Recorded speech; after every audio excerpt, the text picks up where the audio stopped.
Assalamualaikum warahmatullahi wabarakatuh. Selamat pagi anak-anak semua. Bagaimana kabarnya hari ini? Ibu harap kalian semua dalam keadaan sehat walafiat. Amin. Nah, langsung saja di sini Ibu akan membahas tentang adab menjenguk orang sakit. Nah, siapa di sini yang pernah menjenguk orang sakit? Ya, semuanya pasti pernah menjenguk orang sakit, karena di sini terjadi dalam kehidupan kita sehari-hari yang bersosial. Menjenguk serta mendoakan orang sakit merupakan perbuatan sangat mulia, dan terdapat keutamaan serta pahala yang sangat besar. Menjenguk orang sakit merupakan hukumnya sunnah. Yang dimaksud di sini yaitu menghibur kesedihan si sakit yang bersangkutan, karena kegembiraan orang sakit dapat meringankan sakitnya. Sunnah yang dianjurkan bagi orang yang sedang menjenguk ialah mendoakan orang yang sedang sakit dengan rahmat dan ampunan, penghapus dosa, keselamatan dan kesembuhan. Nah, di sini ada beberapa etika untuk kita ketika menjenguk orang sakit. Nah, yang pertama yaitu menyenangkan hati orang yang sedang sakit. Ya, tujuan kita yang paling pertama yaitu menyenangkan hati si sakit. Karena kalau si sakit merasa senang, otomatis rasa sakitnya akan berasa berkurang. Yang kedua, memperhatikan waktu ketika menjenguk agar tidak mengganggu orang yang sedang sakit. Nah, di sini kalau kita ingin menjenguk, kita bisa menghubungi si kerabatnya agar kita menjenguk tidak mengganggu si sakit. Yang ketiga, menjenguk orang sakit dianjurkan duduk di dekat kepala orang sakit. Ini merupakan sunnah yang dilakukan Nabi Muhammad SAW. Yang keempat, mendoakan agar diberi rahmat, ampunan, kesehatan, dan keselamatan dari Allah Subhanahu wa Ta'ala. Yang kelima, memberikan salam sambil mengulurkan tangan dengan ramah, lemah, lembut dengan maksud menengok dan ikut serta mendoakan yang sakit, karena salam pada hakikatnya adalah doa. Yang keenam, mengajukan pertanyaan-pertanyaan kecil kepada penderita. Misalnya, bagaimana keadaan sakitnya? Sudah banyak kemajuan? Apa yang dikeluhkan? Apa sakitnya? Sudah berapa lama menderita atau dirawat? Nah, di sini juga diperhatikan ketika ingin bertanya. Kita jangan memberikan pertanyaan yang membuat si sakit berpikir panjang. Jadi kita harus di sini mengajukan pertanyaan-pertanyaan kecil saja.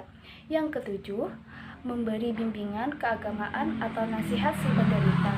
Di sini kita bisa memberikan bimbingan keagamaan atau nasihat si penderita, misalnya kita memberikan motivasi kepada si sakit.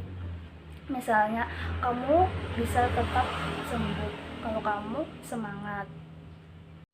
Sampai di sini apakah ada yang ingin dipertanyakan? Tidak ada. Apa sudah paham? Ya. Kalau sudah paham, Ibu akan lanjut ke hikmah sakit. Nah, tidak ada yang menginginkan musibah sakit. Karena kalau kita sakit, segala aktivitas kita sehari-hari akan terganggu, dan itu merupakan sesuatu yang tidak nyaman. Namun, apabila Allah menghendaki, tidak ada satupun manusia yang bisa menolaknya. Jadi di sini ada hikmahnya. Yang pertama yaitu memupuk jiwa sabar dan tawakal. Jadi di sini kita ketika sakit ini bisa kita berlatih untuk sabar dan bertawakal kepada Allah. Yang kedua, menguatkan atau memperkokoh iman seseorang. Ya, kalau kita sakit, di sini kita berzikir kepada Allah, mengingat Sang Maha Pencipta. Terus yang ketiga, merasakan dan menyadari betapa nikmatnya anugerah sehat.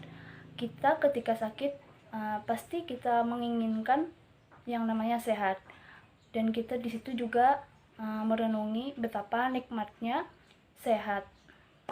Jadi di sini kita bisa jaga kesehatan karena sehat itu mahal.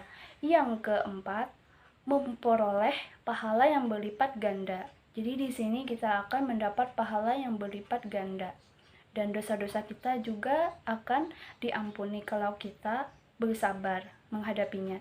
Yang kelima yaitu Allah akan mengurangi atau mengampuni dosa si sakit. Ya, betul.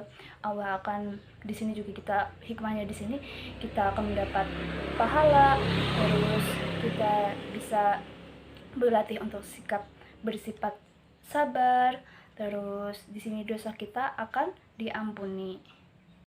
Lanjut ke bagian doa menjenguk orang sakit.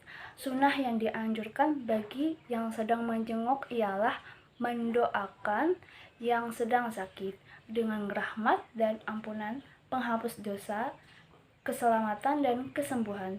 Salah satu doa beliau ialah seperti yang dikeluarkan oleh Imam Al-Bukhari dan Muslim dari sahabat Aisyah radhiyallahu anhu, yaitu doanya Allahumma rabban nasi adhibil ba'sa syifa fa anta syafi la shifaa illa shifauka alla yugadiru sakama. Artinya, ya Allah ya Tuhanku, Tuhan dari segala manusia, hilangkanlah kesulitan. Engkau adalah Zat penyembuh, tidak ada kesembuhan melainkan daripadamu, kesembuhan yang tidak meninggalkan penyakit sama sekali. Adapun juga bentuk doa lain oleh orang yang menjenguk orang sakit yaitu la ba'sa tahurun insya Allah. Artinya, tidak mengapa, semoga sakitmu ini membersihkanmu dari dosa-dosanya. Insya Allah. Hadis riwayat Bukhari. Atau bisa juga doa yaitu As'alullahal azim Rabbal arsil azim ayyasbiyaka. Artinya, aku memohon kepada Allah yang maha agung agar menyembuhkan penyakitmu. Hadis riwayat Tirmidzi dan Abu Dawud. Keutamaan dan manfaat menjenguk orang sakit. Di sini terdapat keutamaannya. Menjenguk orang sakit memiliki manfaat yang luar biasa. Di antaranya sebagai berikut. Yang pertama yaitu menjenguk orang sakit berpotensi memberi perasaan dan kesan kepadanya bahwa ia diperhatikan orang-orang di sekitarnya, dicintai dan diharapkan segera sembuh dari sakitnya. Hal ini dapat menenteramkan hati si sakit. Jadi di sini tujuan kita yaitu memberikan kesenangan kepada si sakit.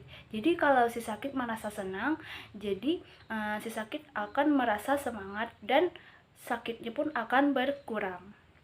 Yang kedua, menjenguk orang sakit dapat menumbuhkan semangat, motivasi, dan sugesti dari si sakit. Hal ini dapat menjadi kekuatan khusus dari dalam jiwanya untuk melawan sakitnya yang dialaminya. Dalam dirinya ada energi yang hebat untuk sembuh. Yang ketiga, mencari tahu apa yang diperlukan si sakit. Jadi di sini kalau kita menjenguk sakit, kita bisa tanya-tanya kepada si sakit, apa yang ingin, misalnya apa yang saya bantu, apa yang saya bisa bantu untuk yang merasa sakit tadi. Yang keempat, mengambil pelajaran atau hikmah dari penderita si sakit. Kalau kita menjenguk, kita bisa mengambil hikmahnya yaitu kita bisa menjaga kesehatan agar kita dapat jauh dari sakit. Tapi kalau sakit itu merupakan dari Allah juga dan itu merupakan takdir. Jadi tidak ada satupun manusia yang bisa menolaknya. Menghadapi orang yang sakit yang akan meninggal. Apabila kita berada di samping orang sakit yang akan meninggal, hendaklah melakukan hal-hal berikut. Yang pertama yaitu menyebutkan kebaikan Allah, mendoakan dan memintakan ampun.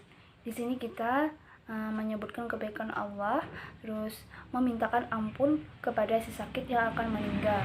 Yang kedua, hadapkan orang tersebut ke arah kiblat. Yang ketiga, membimbing kalimat tauhid yang diucapkan dengan lembut dan jelas dan tidak terlalu sering atau terlalu cepat agar tidak membingungkan yang akan meninggal. Kalimat tauhid ini dibisikkan kepadanya dengan harapan akhir hayatnya dapat mengucapkan kalimat tauhid. Karena ini adalah yang diharapkan ketika orang yang akan meninggal, yaitu dengan mengucapkan kalimat tauhid. Nah, sampai di sini anak-anak, apakah ada pertanyaan atau sudah bisa dipahami? Kalau sudah bisa dipahami, Ibu lanjut ke bagian hal-hal yang dilakukan setelah orang yang meninggal. Ya, yang pertama yaitu memejamkan matanya apabila masih terbuka.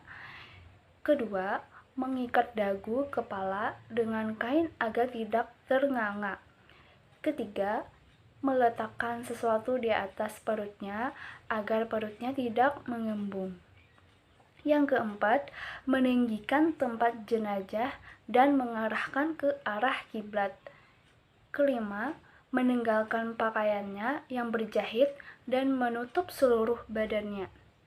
Keenam, seluruh badannya hendaknya ditutup dengan kain agar tidak terbuka auratnya.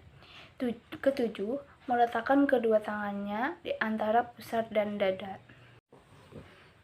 Sampai di sini penjelasan dari Ibu. Semoga pembelajaran hari ini ada manfaatnya dan diberi keberkahan. Semoga apa yang didapat hari ini bisa dipraktekkan ke depannya. Amin. Salah hilap mohon dimaafkan. Wassalamualaikum warahmatullahi wabarakatuh.